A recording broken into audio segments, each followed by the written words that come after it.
বাঙালি জাতি হচ্ছে সবচেয়ে আবেগী একটি জাতি, যারা নিজের ফুটবল দলের জন্য জীবন বিলিয়ে দিবে। অথচ যে আর্জেন্টিনা ব্রাজিলের জন্য তাদের জীবন বিলিয়ে দেয়, সে আর্জেন্টিনার ব্রাজিলের অধিকাংশ লোকই বাংলাদেশ নামের একটি দেশ আছে সেটাই তারা চিনেন না।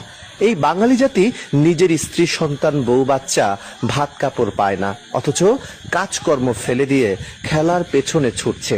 খেলা না দেখলে যেন পেটের ভাত হজমই হয় না। তবে খেলা দেখবে ভালো কথা, কিন্তু খেলার দলকে সাপোর্ট করাকে কেন্দ্র করে কেন সংঘাত, মারামারি, হানাহানি আর ভাঙচুরের ঘটনা? এমন ঘটনা ঘটেছে টাঙ্গাইলের দেলদুয়ারে।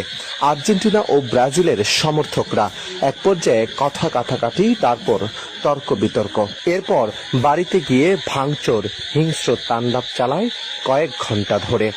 এমন ঘটনার তীব্র নিন্দা ও প্রতিবাদ জানিয়েছেন এলাকাবাসী। দ্রুত আইনি ব্যবস্থার মধ্য দিয়ে সুষ্ঠু সমাধান চান তারা।